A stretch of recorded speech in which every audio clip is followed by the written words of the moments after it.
देश के प्रधानमंत्री का औकात नहीं है कि बिना राज से पूछे आप कोई कानून बनाएंगे। अंबानी अडानी की पत्नी अगर 5 लाख का भी चाय पीती है और अगर मोदी जी भाषण देते हैं कि भारत तरक्की कर रहा है, हम मोदी जी को भी झूठा बोलेंगे। नहीं हो सकता है।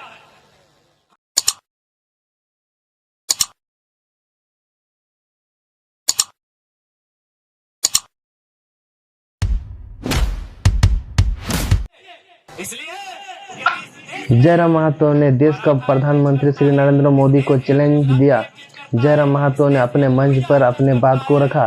जयराम महातो ने कहा कि श्री नरेंद्र मोदी जी बिना राज के पूछे आप कानून नहीं बना सकते। तो श्री मोदी जी आप जयराम महातो का बात भी ध्यान दो और आगे वीडियो देखते हैं जयराम महातो ने अपने बात को मंच पे क्या रखा है। तो चलिए आगे वीडियो हम लोग देखते हैं। वहाँ साफ लिखा है कि यदि आप नागालैंड राज्य के लिए कोई भी कानून बनाएंगे तो देश के प्रधानमंत्री का औकात नहीं है कि बिना राज से पूछे आप कोई कानून बनाएंगे। इसी भारत के संविधान को फिर आके ज्ञान दीजिएगा, फिर आके लेक्चर दीजिएगा। असल में दिक्कत है ना, इनको वहां भी खाना है और यहाँ छीन के खाना है। जो अपना अपना खाते हैं, जो मिल बांट के खाते हैं, जो भाई भाई के साथ खाते हैं, उनको झारखंड के आंदोलन से दिक्कत नहीं है। क्योंकि हमको बिहार राज्य के एक जज ने फोन किया था और फोन करने के बाद कहा, ए बाबू तुम्हारी लड़ाई बिल्कुल सही है। हम बोले सर कैसे सही है? बोला बिल्कुल सही है, क्योंकि अगर एक ही स्कूल में, एक ही बेंच में, एक कंपटीशन में, एक ही पेपर में अगर बिहार झारखंड के स्टूडेंट को एक साथ बैठाया जाएगा, टक्कर नहीं हो पाएगी, नहीं हो पाएगी। स्वीकारिए, अपनी पृष्ठभूमि को स्वीकारना होगा। क्यों? न बिहार में नालंदा विश्वविद्यालय था। कब? हमको लगता है शायद बुद्ध या गुप्त के काल से पहले। अगर मेरी जानकारी कम पड़ रही है तो आप बताएंगे। यानी 1000 साल पहले का इतिहास है। बिहार में विक्रमशिला विश्वविद्यालय था। कब? और हमारे पास पहला विश्वविद्यालय आया है 1960 में, रांची विश्वविद्यालय। नहीं मुकाबला हो सकता, नहीं हो सकता है। हम क्या करते थे, हमारे पूर्वज क्या करते थे? अब देखिए, हमारे पूर्वज जंगलों में रहते थे, जंगलों को साफ करते थे, उसको खेत बनाते थे, वहां धान उगाते थे। स्कूल कॉलेज से हमारा नाता नहीं। आप अपने इतिहास को झुठलाइए मत, आप अपने इतिहास को ठुकराइए मत। जो सही है स्वीकार कीजिए। और यही सच्चाई है कि हम लोग बोने रह लिए, बारह खेरा कर रह लिए। अरे भाई, जो सही है तो सही है, सही है तो सही है। तो हम कैसे मुकाबला करेंगे एक बेंच में बैठ के दिल्ली की तैयारी करने वालों का, पटना में तैयारी करने वालों का, कोटा में तैयारी करने वालों का? क्या हम मुकाबला करेंगे? नहीं। इसीलिए झारखंड में झारखंडियत एक सवाल था, सवाल है, और जब तक हम लोग जिंदा हैं ये सवाल रहेगा।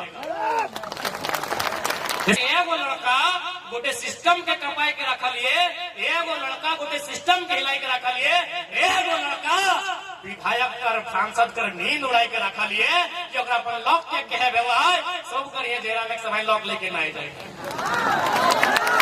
सकल, सदन में जाके चर्चा कर सकल है। की चर्चा कर सकल है? दिल्ली में जाके, सदन में जाके संसद की आवाज उठाई कहीं कि जिस प्रकार मेघालय, मिजोरम में कोऑपरेटिव सोसाइटी के माध्यम से वहाँ के जनता रैयत कोयला कोड़ है, झारखंड में भी वही व्यवस्था बहाल। मीडिया में डिबेट होना चाहिए, काहे नहीं होना चाहिए भाई? बताओ ना, इतना बीसीसीएल, सीसीएल के इतना कोयला, लाखों टन के कोयला, और प्रभात खबर के माध्यम से पढ़े में मिल तो कि प्रत्येक महीना 600 करोड़ के कोयला चोरी के हुए। जब 600 करोड़ के कोयला चोरी भये जाए तो फिर ओकरा नेशनल हटाए के सीधा जिस गांव के लगे, रैयत के लगे, तो ओकरा वीडियो के कहीं एगो व्यवस्था बनाते, डीसी के कहीं एगो व्यवस्था बनाते, ओकरा एगो निगरानी समिति देता है। उस समिति सरकारी रहता है, लेकिन रैयत अपन मर्जी से कोड़ता है और टैक्स दे सरकार। व्यवस्था बनाइए, सदन में चर्चा तो कीजिए। क्यों नहीं चर्चा करेंगे? क्योंकि भारत के संविधान आर्टिकल 39 में साफ शब्दों में जिक्र है कि भौतिक संपदा का इस प्रकार वितरण होना चाहिए कि जन समुदाय की भागीदारी हो सके।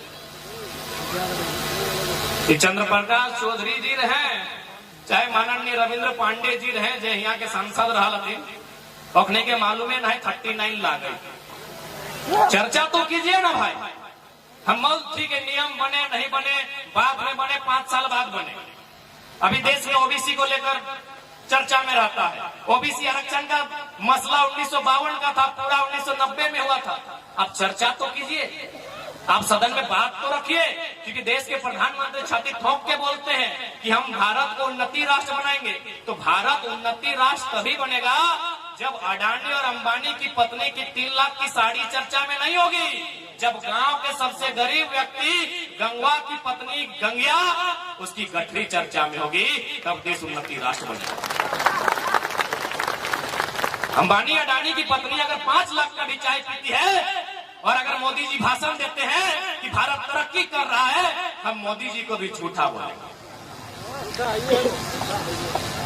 ये देश उन्नति और तरक्कीशील राष्ट्र तभी माना जाएगा जब एक गांव के सबसे गरीब व्यक्ति गंगवा की पत्नी गंगिया की गठरी में वजन होगा,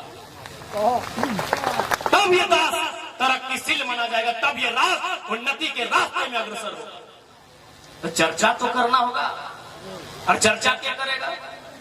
चर्चा दिल्ली में होगा, चर्चा दिल्ली में होगा, चर्चा लोकसभा में होगा, चर्चा राज्यसभा में होगा। वहां आपके लोग नहीं है, और है भी तो रोंगटा के नाती का बर्थडे में केक खिलाने वाले लोग, अगर है भी तो उद्योगपतियों का शादी बिहार में जाके फीता काटने वाले लोग हैं। अरे फीता काटिए ना, मंगरा बुधना का चाय का दुकान का काटिए ना, उद्योगपति का बेटा कोई लोग केक खिलाता है। चर्चा नहीं होता है आपका सदन में। हम महाराष्ट्र गए थे, हमको 2 विधायक और 1 सांसद बाकायदा मीटिंग के लिए घर बुलाया, हम इनकार कर दिए कि हम आपसे यहाँ मिलेंगे, झारखंड में भूचाल हो जाएगा, हम नहीं मिलेंगे। आप झारखंड आइएगा, हम मिलेंगे, हम यहाँ आके नहीं मिलेंगे। एक साधारण सा लड़का, ये कोई तारीफ की बात हम नहीं कर रहे। जितने लोग हमारे साथ महाराष्ट्र गए थे, फरजान खान सामने है, उनको कुरान से कसम खिला के बोलिए, अगर सच्चा मुसलमान है तो गवाही दे देगा कि हाँ सही में हम लोग को ऑफर आया। पूछिए, फरजान खान हमारे सामने है। यदि आपको लग रहा है कि हम झूठ बोल रहे हैं, तो फरजान खान एक मुसलमान साथी हमारे हैं, उनसे पूछिए कुरान सामने रख के, वो बोलेंगे। 2 विधायक और 1 सांसद का हमको मीटिंग को ऑफर आया कि आपसे हम लोग से मिलना चाहते हैं। हमने एक लाइन कहा कि हम लोग आपसे नहीं मिल सकते हैं, क्योंकि झारखंड में अगर हम मिलेंगे तो झारखंड में गलत संदेश जाएगा।